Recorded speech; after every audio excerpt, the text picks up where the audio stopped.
All right, we're live. All right, welcome to the Faith and Recovery panel inside of this weekend's Hope for Healing event. My name is Vince Bolito, and I'll be hosting this panel. I'm an inner work and transformation coach specializing in the areas of addiction, trauma, emotional healing, relationships, and self-realization. Faith and Recovery is about helping those struggling with addiction to realize the truth of who they are and the healing and transformative power available to them through a direct encounter and relationship with God. Now, I'm here because back in 1999, I nearly died from a drug overdose after living a life of crime, drug dealing, and heavy drug using. And I realized that unless I turned my life around fast, that I would soon be dead. And I was terrified also at the fact that I nearly died and I wouldn't even have known I was dead. So I gave up my criminal lifestyle and unhealthy relationships. I began searching for a new way of life and answers to questions like, why am I here? What is life about? Does God exist? And what is the truth? Well, these questions occupied my mind continuously until one day I had a direct encounter with nothing less than God within my own being that changed my life forever. And I suddenly realized the truth of who I am, that God is real and that we all derive our existence from God as a source. And that began my mission to help as many people as possible experience the same. And now I'm pleased to have three outstanding panelists and individuals with me here today who also share a passion for God and helping those struggling with addiction to come to know God and finally break free from the painful patterns that have been destroying their lives. Now I'm going to let them introduce themselves, and I promise you, you're in for a treat. They all have huge hearts, lots of experience, and tons of wisdom to share here today. So let's begin with the introductions, about 2 minutes or less. Can you tell us who you are, how you got into this field, and why it's important to you? And I think I'll start with ladies first. Let's go with Barbara.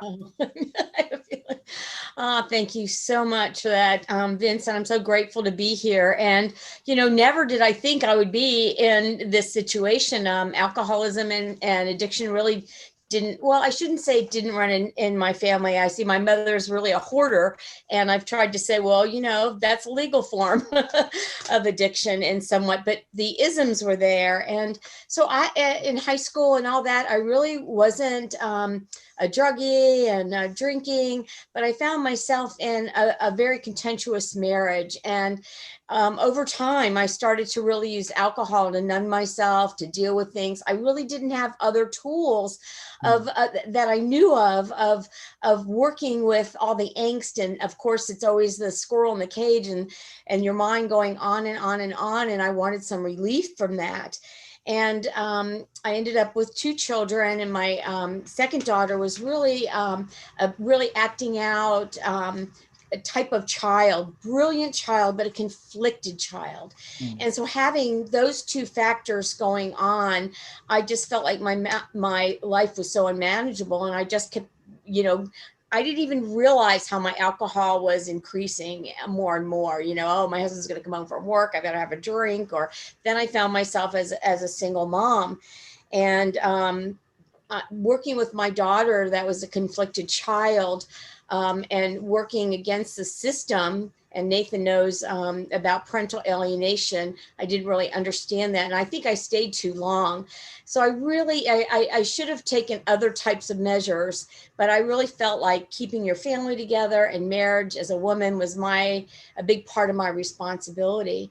And fast forward, my daughter was really out of control. My ex-husband, we weren't able to communicate, and that's another story.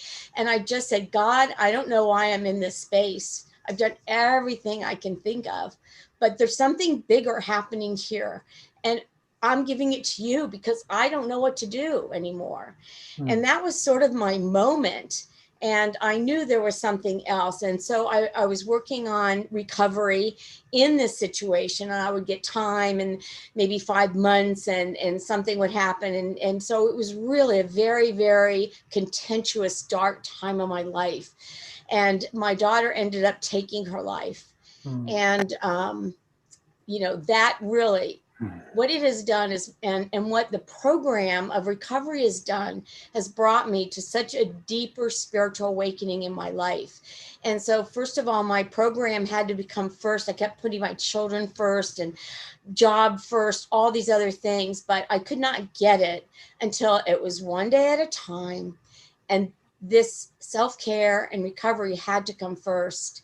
And then I was able to build. I'm so grateful for this program, because working on the isms, working on the hole in me, and self-realization, and working on trauma, finding other methods to use, and my spirituality has really given me an exceptional life. And I want to share that with others. Mm. Wow. Thank you, Barbara. What a journey you've had. And yeah, just so sorry to hear about your daughter still. I know you've progressed along the way and have healed a lot from that, as you said when we spoke before. And I just, yeah, hear you coming into alcohol very subtly, like many people do, or drugs, and suddenly just starts to take over our lives. And I'm so grateful that you found a way out of that through faith and just handing your life over to God. And sounds like you have a lot to share here today. I'm excited that you're with us. Thank you for that introduction. We're going to get more details from you and some more insight from you as we progress in this conversation. Thank you for that intro, Barbara. Okay, wonderful. Let's, Philip, we'll have you go next, man. Tell us who you are, how you got into this field, and why it's important to you. Well, thank you for having me. I'm Philip Dvorak. I'm a part of this organization that God's been building called Recovery Church. How that all started is kicking and screaming, and I'm a reluctant leader. And it took some time for me to start to listen to God.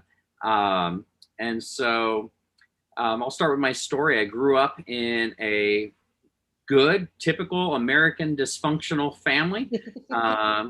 Faith was something that my parents believed good people did. Church was something that good people did, but they didn't necessarily do it. They weren't necessarily a part of it in their mind. And so we would go Christmas, Easter, those kind of events.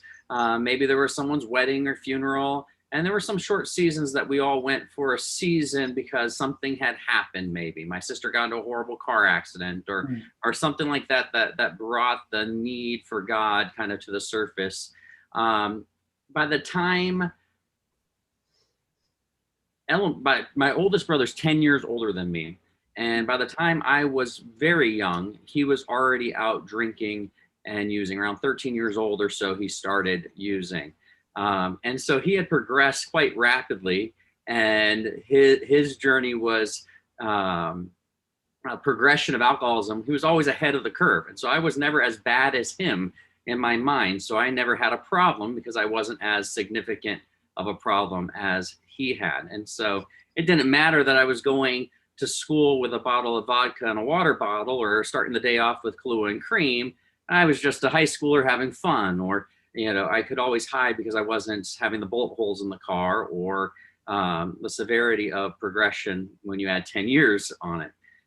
So I went off to a Christian university saying, I'm going to go and hope people there are going to disciple me and help me in my journey of faith. And when I arrived, there were a bunch of people who finally, for the first time, were able to kind of rebel a little bit.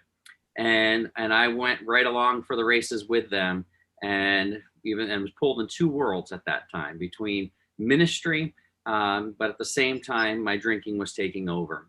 And so over a season, got a sponsor, worked the steps. Even before that, a pastor friend walked alongside me, didn't even really know what he was doing, but was very much doing very similar principles of the 12 steps without even realizing that.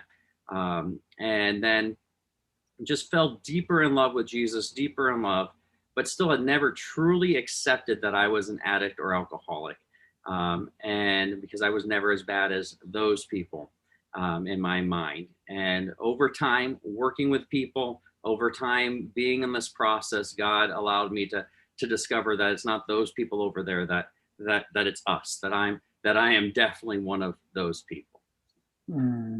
Wow, beautiful intro, Philip. Thank you for that, and just really hear that disguise that you were operating in, that was really working for you, at least it seemed, and then something shifted and you got real with yourself, and you realized you weren't really different from others, that you did have a problem, and you were able to start taking some actions out of that with the presence of God and a faith given you by Jesus Christ. And I'm interested in hearing more about that as we come back around in this conversation. So thank you for presenting that here. And we'll move on to Anthony. Man, tell us who you are, how you got into this field, why it's important to you, Anthony. Oh, thanks for having me, and it's great what you guys are doing, Vince and Nathan. This is just amazing. I was watching it earlier, and I think it's awesome. My story: I grew up in Connecticut. Never really had that bad of a upbringing. It was, the usual fighting with the parents and stuff like that. I was forced to go to church. I never was really into it. I had to be an altar boy. I had to go to Catholic school. Kind of rebelled against it. So it was basically like what Phil described. I was a CEO Christian for about 28 years, Christmas, Easter only. That was it. And I didn't even really want to go then, but I felt guilty. I'm like, somebody would drag me there. So I did well in it wasn't really business, but it was in my field, which was security and investigations. And I did well in that. I was very focused in that, but I didn't have any relationship with God at all, really. I believed in him, but that was kind of where it ended. I wanted to have control. I didn't want to hear anything about this stuff. One of my sisters became a Christian early on, and she would, call me with Bible verses and things. And the phone would be like away from my ear when she was talking. Hopefully she's not listening to this, but so I didn't want to hear anything about it until I went through tremendous pain and suffering. It really started late 2004. I was corporate director of security in California, had a large, staff and a lot of worldly things, and did really well as far as that goes. But things went downhill really fast. And my real problem was mainly resentments, unforgiveness. I found out some things that some people did to me that I didn't really know until about a year later. Stopped sleeping for about a month and a half, tremendous rage, anger, really hatred. And I didn't sleep for literally like a month and a half, led into major anxiety, depression. And then that led into addictions to alcohol, gambling. There was like some Xanax abuse as well that got pretty bad. So I just, I didn't really, again, want anything. Sometimes we have to go through a lot of pain and suffering for God to really get our attention. And, there's 85 verses in the Bible that says, seek God with all of your heart and you'll find him. And that really happened to me because I wasn't really seeking him prior to that. So he got my attention. I hit complete rock bottoms, very, very low. 7 years, carried resentment, hatred in my heart. And it just literally almost destroyed me. So I finally got to the point coming across a verse in Romans that had to do with, forgiveness and things. And then I started praying a lot, and I restored my relationship with God. And I was finally able to forgive the people that I had so much animosity towards. And that's really when things started to change for me. And I owe it all to God, because I demonstrated for 7 years I could not do this on my own. I could not forgive. Even though sometimes I wanted to, I just didn't have the capacity to do it. So that's kind of a little bit about how I ended up going from like the worldly system, nothing to do with God, to becoming a chaplain and director of ministry and being so consumed with this, which helps tremendously to be involved with this all day. So. Absolutely, man. Wow. Yeah. And I know a little bit about your journey because I've been fortunate enough to spend some time with you, work with you there at Banyan Treatment Center, which has been great. Thank you for that opportunity always. I really respect what you've been through also. And you mentioned the resentment, the unforgiveness. Wow. I mean, it's such a toxic experience internally, and not just, it's like not an opinion about it, but actually neurologically and biochemically, what's happening in our brain, in our body, and through our nervous system when we're carrying bitterness, resentment, unforgiveness. It's really poisonous. And it can really, and then I heard you really looking for a way out of that through gambling, through alcohol, through drugs, and then some Xanax, and it just gets worse and worse from there. Of course, we want to heal that pain. That's really what most of us get into addiction for. There's some kind of pain, there's something unresolved, some kind of toxic experience internally, and then we turn to drugs and alcohol as an escape. And it's very effective initially. Unfortunately, it's very difficult to get out of once we're all entangled in it. And that's where we all are here today. Like we've been there, we've been brought out of that by the grace of God, the love of God. We've been transformed in many different ways.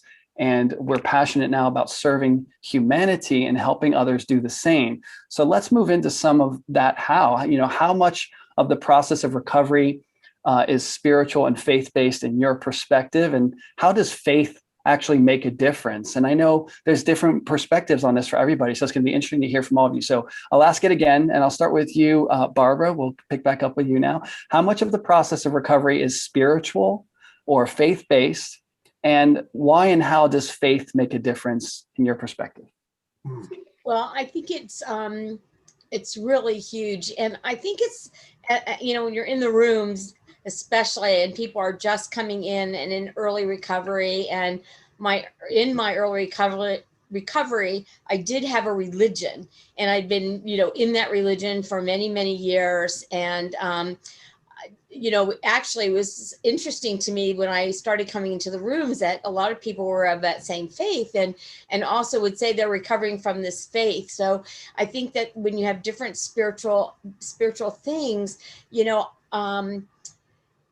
that at first, and hearing in the room, so many people are agnostic, or they feel like God has abandoned them. When you've come, it depends on how far down, your bottom is to what you feel. So I think at the beginning, sometimes it's really hard. It was hard for me to sort of switch how I was feeling about my spiritual life, but I knew that I was not in control.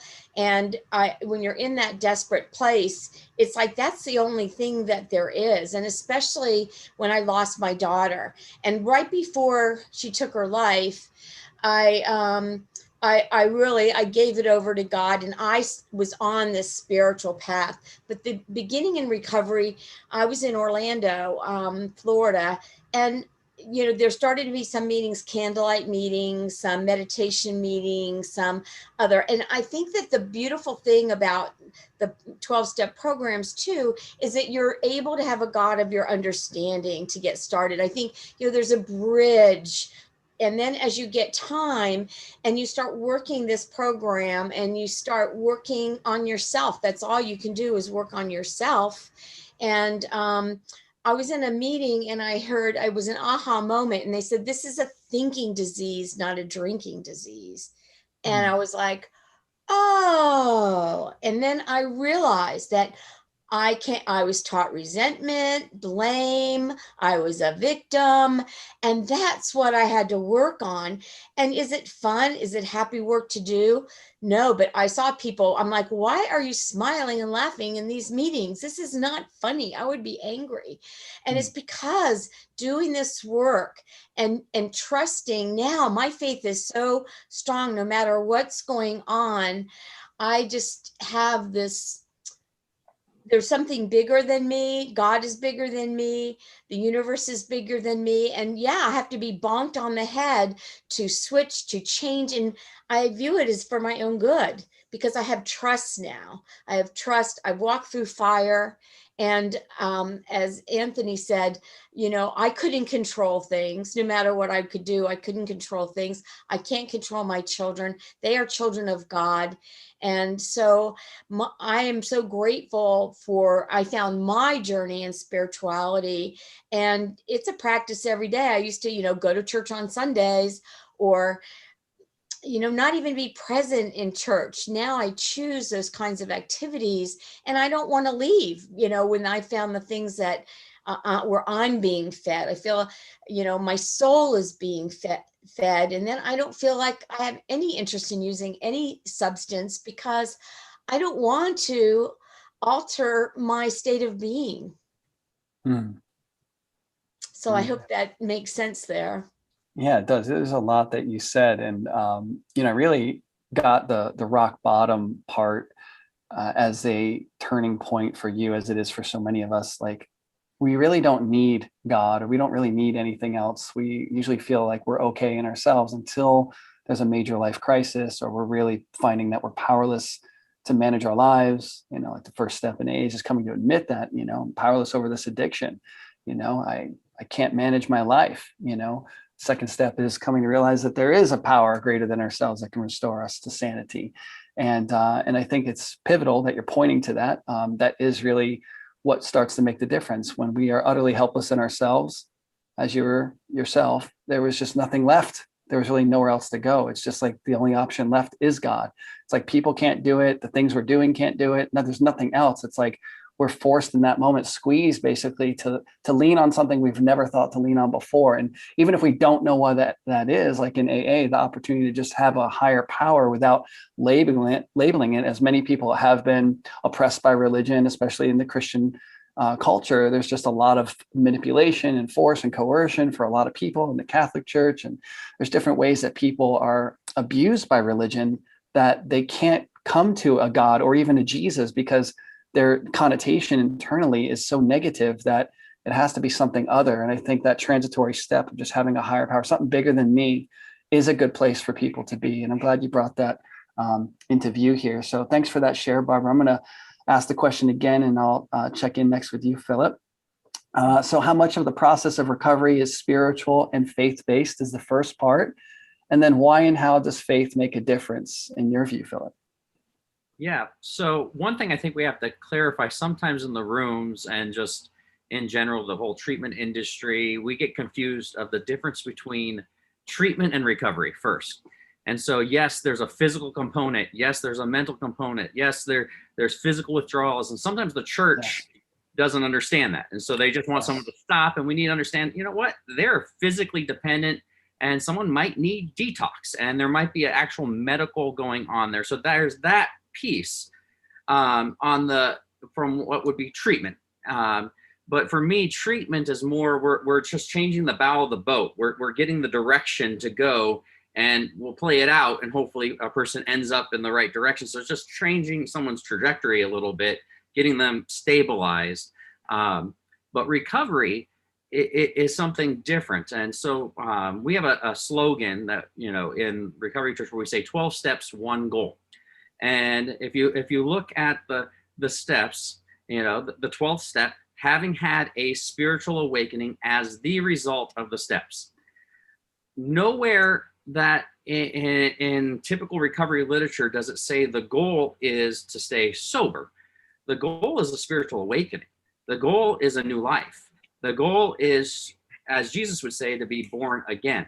It's to be transformed. And so when I look at recovery, to me, recovery is a total transformation. To me, recovery is spiritual. I don't see, yes, there's practical things. Yes, we have to teach people again as they're learning how if their life has been, a mess, we can help them with finances. We can help them learn to do interviews and resumes, and there's practical pieces. But for the most part, it's a surrendering of ourself. It's a dying to self and allowing God to take over. And so to me, it is a spiritual journey.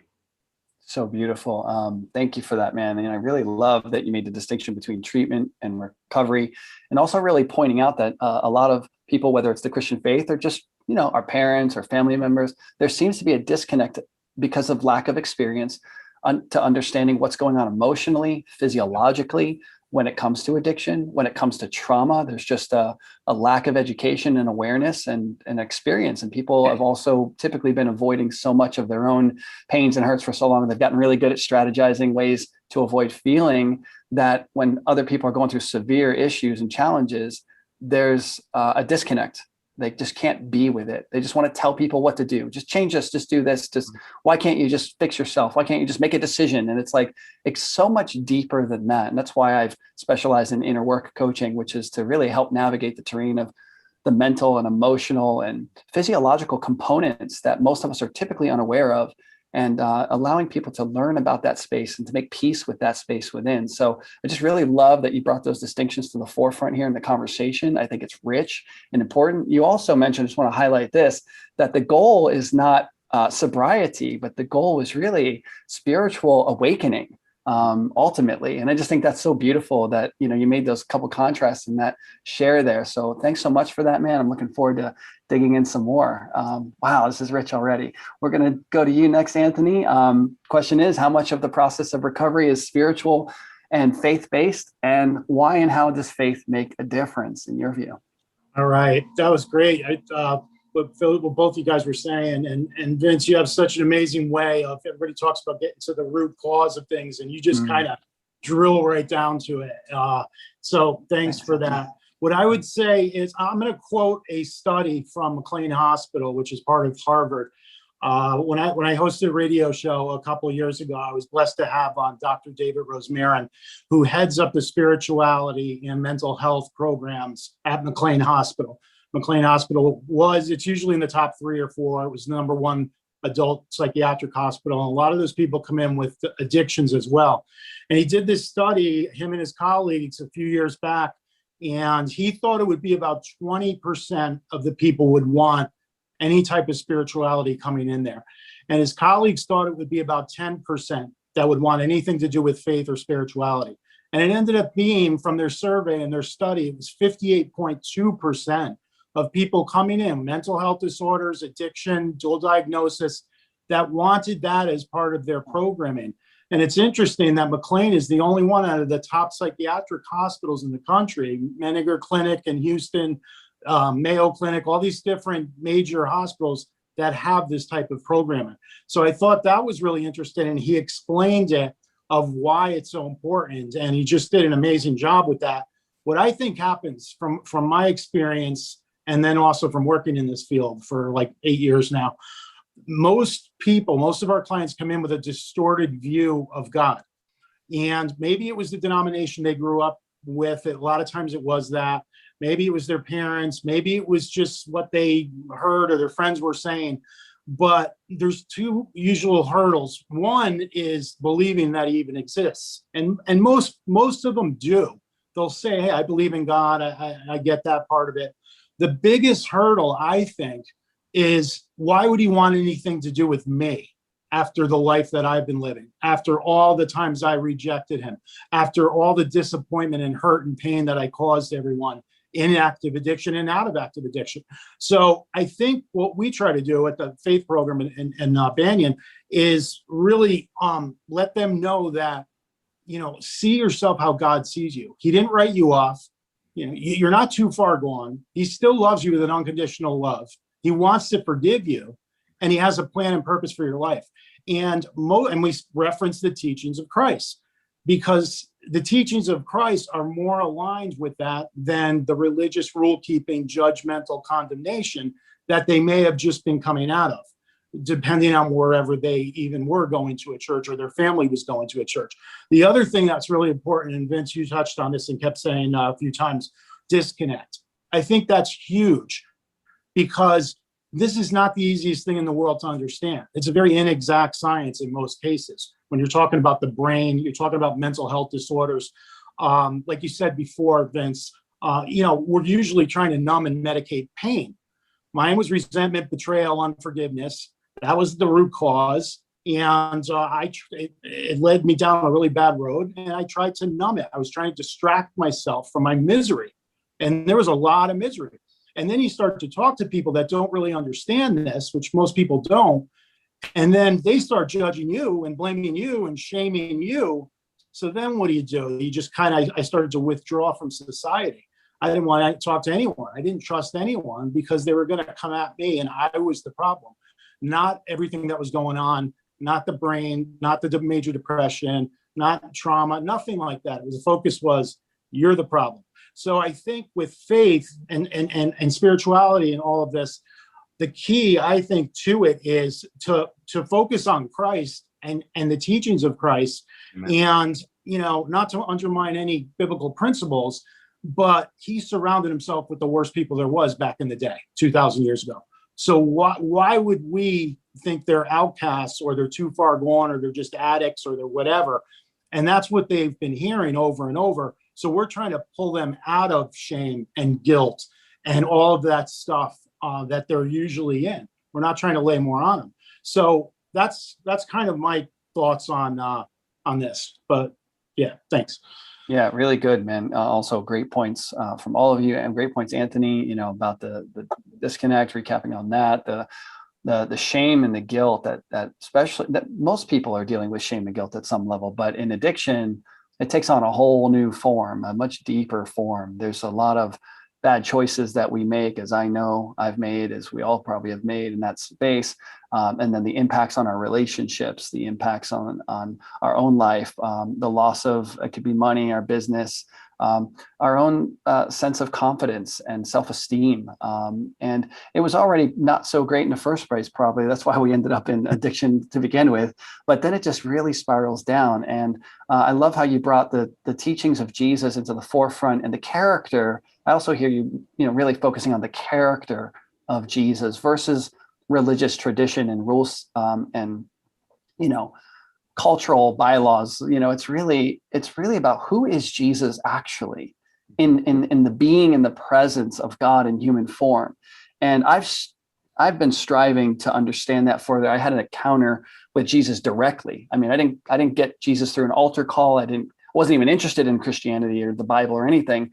I was asking for the truth, but I was averse to Christianity particularly, and interested in any other religion but Christianity. And then when I got the truth, I got Jesus Christ directly, but not as a man with sandals and a beard and all that. It was an inner awakening where I fell to my knees and I just automatically said the name Jesus Christ. And in that space, what I experienced, and I think this is so important when it comes to recovery, it was the realization of the truth of who I am in the eyes of God. And Jesus was the mediating presence between my humanity and my history and my human perspective of myself, others, in the world, and that which I am in the eyes and the experience of being with God. And I just knew. And it was just a knowing that I could never explain in any other way, but it was just blinding light. I didn't see anything in the world outside of me. My eyes were inverted inward. And I just knew this love that was unfailing. It was eternal. It was immortal. It was like, I belong with God. I was sourced in God. This is my nature. And that changed everything for me. Then I started wanting to go to church and I wanted to learn about this Jesus Christ character. But what I encountered in many, and I've been to many, many churches, was there's a lot of discrepancy from what I experienced directly in my own being and what the church culture was actually presenting. There was a mixture going on, and it was very difficult to navigate as a 22-year-old coming out of crime and drugs. And it really was a struggle for me. But, over the years, God has blessed me with insight and understanding scripturally, as well as experientially through working with people. But I really think all of you, in my heart, what I hear is like, you guys are about bringing this character of Jesus to human souls, regardless of where they're coming from, even what their faith is. It doesn't matter what they believe. You know that what changes people's lives, what I hear in all of your hearts is what changes people's lives is the love of God presented. And that inspires faith. It gives birth to faith. And I just love that each of you really capture that. And the realm of addiction and recovery is so dark. It's so dark for the people coming there. They have no sense of who they are. I hear you guys all pointing to that in your own experience, and also the people that you work with. Their self view is so deteriorated, and that there is no hope in the world for them in their own understanding of themselves. They need something beyond that. And I see each of you representing a new possibility for humanity. And I really just love you guys for what you're sharing and who you're being in the world, because it really inspires my heart greatly. Thank you for what you're doing here. Let's move into another question here. What are some of the problems specifically now that you're seeing people that are coming out of addiction, that are in the recovery process? What are they struggling with? And that you see that a relationship God can transform? And let's go back to Barbara. One thing I was helping to sponsor someone, and I went through a number of different sponsors, so I don't feel like I have like a real duplicatable program at the time and such. But I was realizing, like you mentioned trauma, and I've gotten work with trauma, and I have a business called Wellness Matters, You Matter, because I felt like even my daughter, it's like, you matter no matter what is going on with you, no matter, you have something to bring to the world. And I just, especially with our youth, there's so much self-harm, there's this worthiness component. And especially when your brain has all these chemicals, when I say wellness matters too, it's from the physical aspect. I had to watch the neurons of my brain, listen to classical music and be willing to do a number of things. And at the beginning, when your brain is so saturated from either drugs or alcohol, you're not thinking correctly. You don't have the discipline or the hope. The hope, I think, is the biggest thing, because those first 30 days and all of that is so surreal and not understanding, and your body's detoxing and you can't sleep. And so be able to stay with it enough. And I feel, just recently was saying this because this very accomplished person, but yet kept falling back, and her husband had been murdered in front of her, actually, in Fort Lauderdale, and their 3-year-old son. And Wow. she couldn't get past. And it's like, are you going to ruin the rest of your life because of, and I feel like that's sort of where my talent is. Okay, I survived a child that I loved taking her life. Well, I felt like God still gave me life, and I had a big responsibility to do something with my life as opposed to just wasting my life. And I see so many people, pulling the covers over their head, or maybe going back into more addiction or something because this happened. But I think that there's skills of trauma and sticking with somebody, and I think that we're modeling that we have lived this, that God loves us, that there's a power greater of ourselves, that we are important. We were created in love. We were created as children of God, foremost, even from my parents. I have issues there. And it was like, you're not, coming from that, you're not worthy. And I'm like, wait a minute, if you can stick with it enough. I'm first and foremost a child of God, and I was created in his image and likeness. And sorry, you may not like whatever. I might not like things about you, but I was created in the image and likeness of God. My children were, every person was, and our animals too. So, I just feel like modeling the behavior, but gently, because I feel like early recovery is like a little sprout, and tough love, and sometimes there is tough love needed on the different personalities and situations, but to just show and model the love. And I think I was taught, really, and from psychology, my psychologist that was helping me navigate this, and with my daughter, he said psychology can only go so far. It's spirituality that is transformative, and ended up getting his PhD in theology as opposed to psychology, because there's that realm, and helping them have faith and believe that this will get better. You are loved no matter what. And I love what you shared, Anthony. Jesus had difficult people around him, and he was showing everyone, these are the people that you love, and that hierarchy of a secular man-made rules and religion is not what the spirituality is for me. And look at the wars and the people fighting. No, my religion is right, yours is, this isn't, that isn't, that can't be. And so I think, I know I'm getting off track, but I think modeling the behavior and instilling as much belief as they can take in at that time, to just let them calm down and know that it's going to be okay. It's going to be okay. Please trust. Yeah, well said, Barbara. Really, I think when you're pointing to trauma, I think that's really one of the essential problems that people are dealing with and have been stuffing down through various means, including drugs and alcohol. And that's usually where I'm targeting is, hey, let's take a walk into that space together.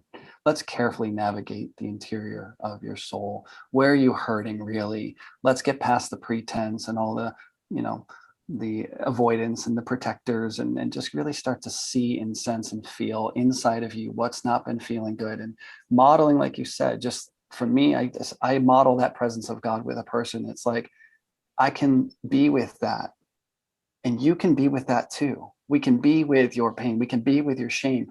We can be with the hurt, no matter how dark and nasty it is. We can be with that. And I'm not flinching. And I think just showing an individual that, look, your inner secrets are safe with me. I'm going to show you that they're lovable. And it's like, to me, that's just me experiencing Jesus in that moment with a human being. So I really love that, you're pointing that out. And I think that is one of the most essential things. It is one of the biggest problems that we run into. So thank you for that. Philip, we're going to go to you now. What problems do you see people struggling with in recovery? And how can a relationship with God transform them? I think our entire society it is deeply longing for true community. And I think if I hear some of the vein of the frustration with corporate church and as well, is sometimes the church, especially in the Western culture, maybe not, has lost sight of true community at times. Now, I am for the church. The bride of Christ, I love the church. Now, is it broken like anything people are involved with? Absolutely. But I think early in recovery, in particular, true, genuine fellowship, true, genuine community is key. And this pandemic has amplified that problem beyond anything. It was just a perfect storm. The lockdowns, everything was a perfect storm for addicts and alcoholics. From a Christian perspective, the first thing God says, God says, let there be light. It was so, it was good. Let there be, it was so, it was good. The first thing God says isn't good. He says it's not good for man to be alone. We are made for community. We are made for true fellowship. And isolation is the most fertile soil for addiction. And so we had community at the corner smoking. We had community at the bar. We had community. And if we don't have strong, true community in recovery, your chances of staying sober and having a transformed life become really, really difficult. We need each other. I see no better opportunity than that, than a community that is faith-based, than a strong, solid, healthy Christian community where we're encouraged to carry each other's burdens, where we're encouraged to be there for each other. But at times the church could learn from the 12-step fellowships. The church could learn from the ability that someone calls you at 3 a.m. and says, hey, I just need to talk. I'm up in my crack house up here and I'm about to go back to the trap house, I just need to get off the ledge here and go grab coffee with them at 3 a.m. or whatever it might be. We need that true fellowship, that true community, and everyone needs that on some level in our society right now. Wow, really good point there too. The aloneness, the isolation, that, like you said, is a good breeding ground for addiction. Typically also when we get wrapped up in addiction, the further we go into it, we tend to start isolating. I know that happened for me. Our ethics go out, our integrity goes out in so many levels that we just feel the need to hide, and we're so ashamed of what we're doing. We don't want to see it. We don't want anyone to see us. Absolutely. And see those parts of us. So it's like we just start going down to nothing and no one. And you really brought up a good point. So how does a relationship with God transform? Well, that happens in community. I mean, the word church actually could be better translated as community. The Greek word ekklesia could be rendered community. The word church is kind of an abstract that we don't understand typically. We think of it as a religious thing, but it really was about a community-based experience with the characteristic of Jesus, this loving, embracing presence alive in each member. And that's what held the community together. That's what not just held it together, but actually caused the growth of the community. And that you're seeing the need for that in recovery. It's absolutely essential, because that isolation has kept them there, away from an experience of God, feeling alone and ashamed. And I do inner work group coaching for a reason, because it's one thing to work with me one-to-one. I do miracles with people, no doubt, because of the presence of God there and my love that God has put in my heart. But I always want to move them to a group setting,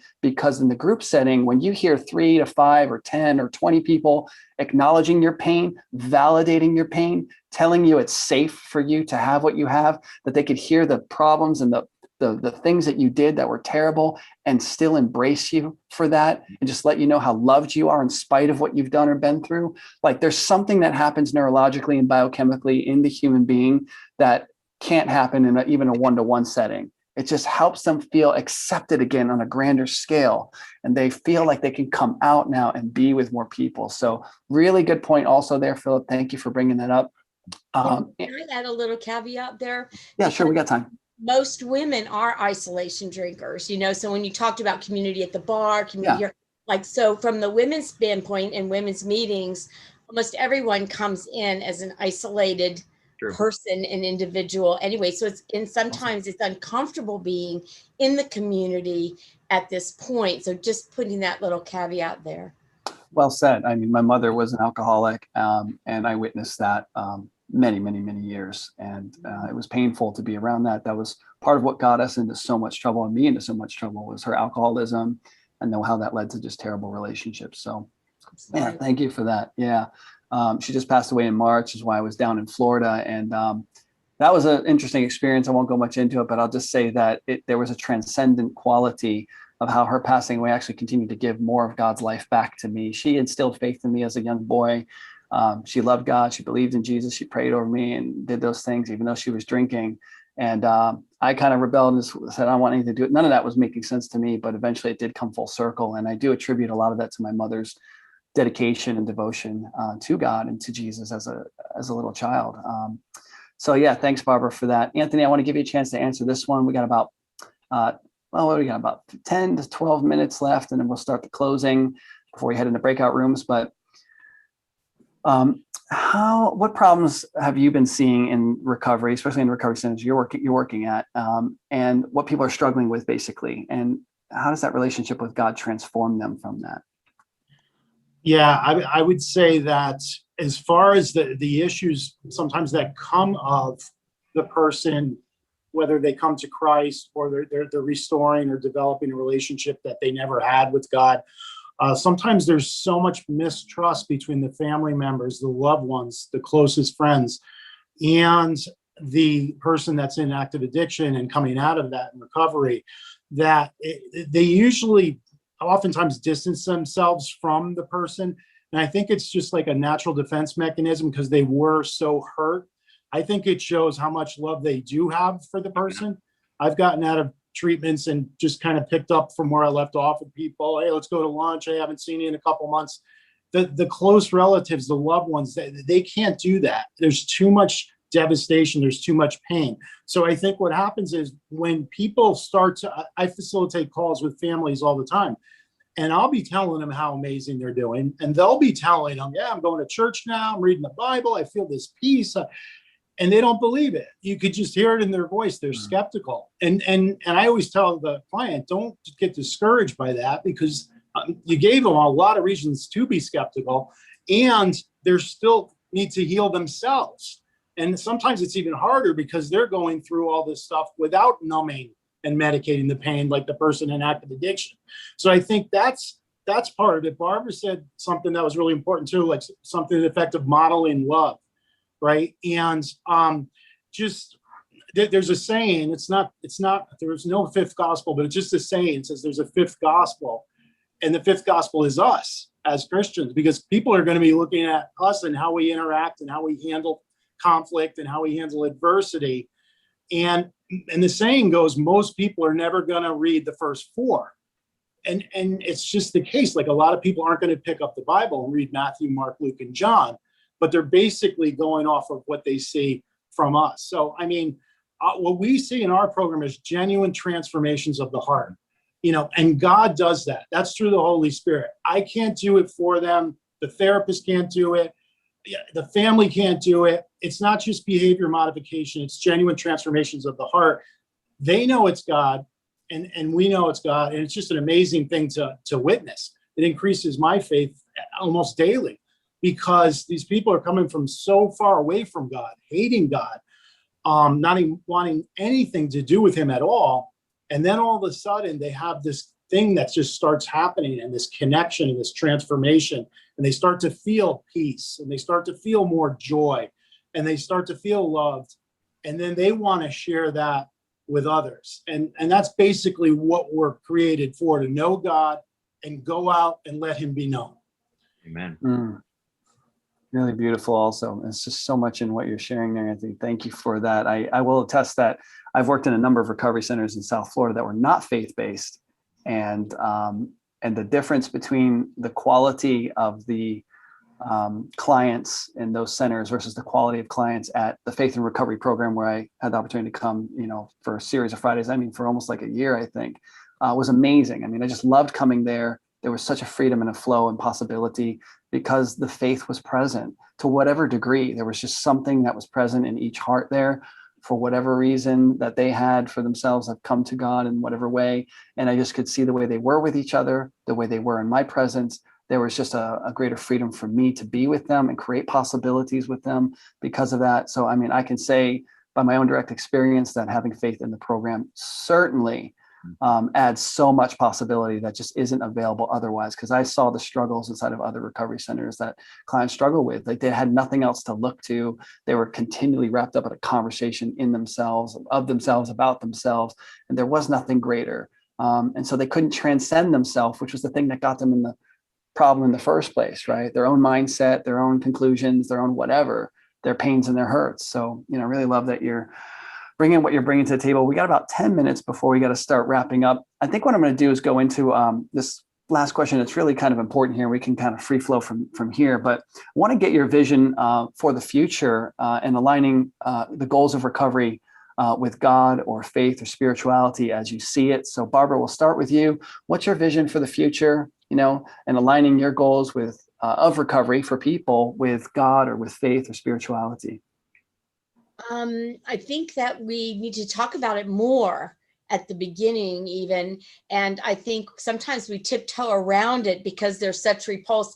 And I think I like what Anthony and Philip said too, that God's not going to like me. Look at all the things I've done. I'm not worthy. And just really coming from that space of there's a power here greater than yourself. And the sooner you can lock into that, whatever you can wrap your head around at this moment. And sometimes we tiptoe around afraid not to scare people off.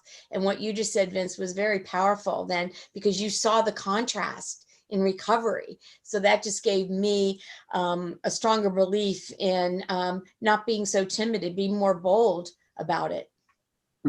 Well said. Yeah. There was so much pride in me when I was I got arrested. I had 2 felony charges with, for cocaine and marijuana possession with intent to sell and distribute.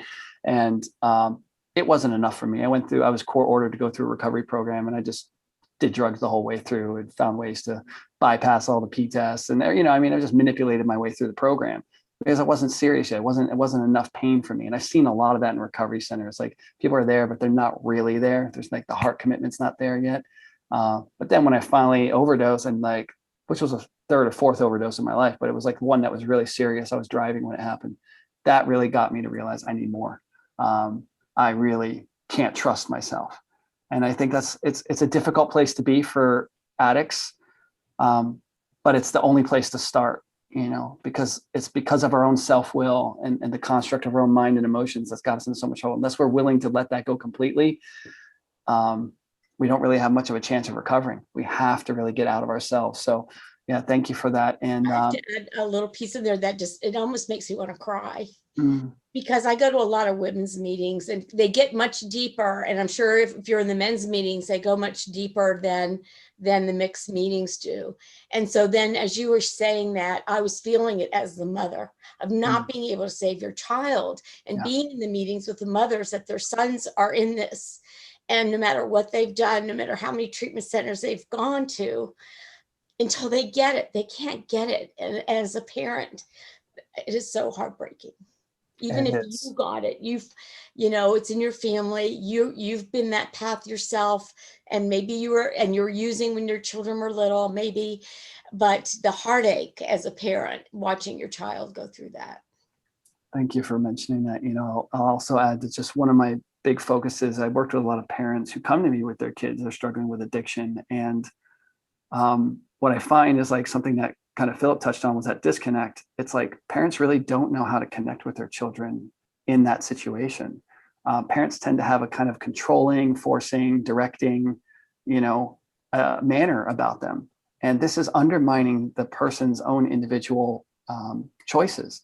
and they don't even realize they're doing it usually. And so I have to really work with parents to help them get into communication with their children in a way that validates the child's pain, their problem, their hurt, maybe clean up some things that the parent has done to harm the child that they maybe didn't know about, teach them how to listen to their child without resisting it, without defending against it, without justifying why they did it, but just get their kids communication. Like, mom, when you did this, or dad, when you did this, this really hurt me, or this really frustrated me. And, and the parent just saying, thank you for telling me that, instead of, well, you don't understand. I had to, this resistance. And parents do this so unconsciously that they alienate their children. Even really good parents alienate their children so quickly in communication that they wonder why their child's gotten lost. So it's a really important point that you brought up. And I want to get to the other guys about the vision here.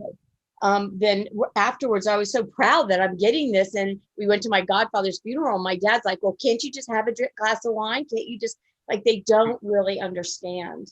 Totally get that. So, all right, we're going to be closing up here soon. Let's get Philip. Let me hear your vision for the future and aligning the goals of recovery with God. Like, what do you see happening for you, specifically for you, man? Like, with what you're doing, how are you aligning the goals of recovery with God in your work? I see nothing that would bring God more joy than a group of addicts, alcoholics in recovery lead a revival across this country and beyond.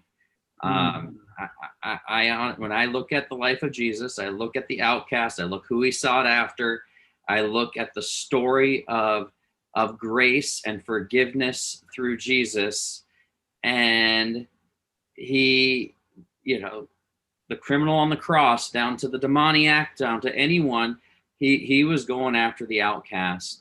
And I think there would be no greater celebration and party in heaven, just like the story of the prodigal son or the lost coin or the lost sheep. Every time when it's found, God throws a party. And I think I want to see addicts and alcoholics lead a revival across this country. And so Recovery Church, we try to stand in the gap and we try to empower them to do just that. And so empower them to find a path to recovery, to fall in love with Jesus, and then to go out there and help others, be sponsors, and go out there and help others. And so I really believe and see that we could have that happen. Like Anthony shared, I used to be the director of a Christian program, a large Christian program. We had, in some ways, a mill, if you want to look at it, the number of people we were having come through. It was a secular treatment center, but we had a Christian program. And we did a study in-house, surveys in-house, but tried to make it as scientific as we could. And as Anthony shared, but on every measurable that we could come up with, those who embraced the Christian faith, those who participated in the faith-based program were more successful in every measurable that we could come up with. Less AMAs, completion of treatment, whatever we could measure, they were more successful at. And I don't think it had anything to do with that we were great teachers.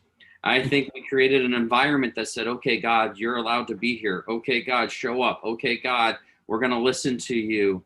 And it was honest and real and transparent. And we need that in society in general. Right? Well said, Philip. That's really beautiful. Thanks, man. I'm going to just jump right into Anthony's last vision here. Thank you for that. Anthony, go for it. I got to go, agree with Phil, and what he's doing is amazing. And it's the community, that fellowship, the camaraderie. And like you mentioned, Vince, with the groups and how powerful that is, because what they realize is after being isolated and alone for so long, now they realize I'm not alone. Well, there's people going through very similar things. So I think that is a huge part. It's that connection, and who better to do it and have this revival than the people that were the most broken in society, alcoholics, addicts, those are kind of written off, just like the ones that were written off 2,000 years ago and Jesus targeted. So I think the community and just getting his message out, because we get some of the worst clients that are in the place. Sometimes they are AMA, or they're going back and forth, or they're getting in fights, and they send them up to us in the faith program at Banyan. And then this transformation happens, and people are like, how did that happen? So it's an amazing thing to watch. Well, what happened was God happened, and they started to surrender their will to his will. That's what happened, and he met them there. Well said, man. I've seen that when you have a culture embodying the love of God that is in Christ, and it's not about the rules and the dogma, whatever. It's just a way of being with one another. It's transformative, and it takes a lot of pressure off the therapist and everything else, because you got clients serving clients now and empowering each other because they're getting in filled with this love of God. They have an overflow. They want to share naturally. They're starting to be experiencing de-shaming of their core, and they're realizing how good it feels to not have to be ashamed. So now they want to share that with others, and they want to let others know what's possible, and that just creates a chain reaction of healing inside of the community. So I think it's just a great way to speak at the end here about the vision and the future of recovery. Thank you all for this. I believe we're supposed to have some breakout rooms. Nathan, I want to invite you in to kind of let us know how that's going to go, if at all. So, yeah, either way, I can't tell you if people are going to come or not. There's a couple people watching over Facebook and Twitter, is what Restream's telling me. But, either way, I put the link on the social streams, and I put it, it's just us and Dr. Michael here in Zoom, but it's here in Zoom. And if you guys would like, just go over there, and definitely the panelists go, because Eli's going to be waiting for you, and you guys can connect with him for a little bit. And I want to thank everyone. And I really just want to acknowledge this conversation, because I really got that this is the missing component in recovery. Like what you were saying, I believe, Philip, this is making a huge difference in all the critical statistics related to recovery. And if we're implementing the spiritual component, we're creating mass healing across the human being. So I just want to thank you all for taking this stand and acknowledge you. And if you have anything you want to say, you can say it now, or I'll wrap it up. Vince, do you want to say anything to close the call?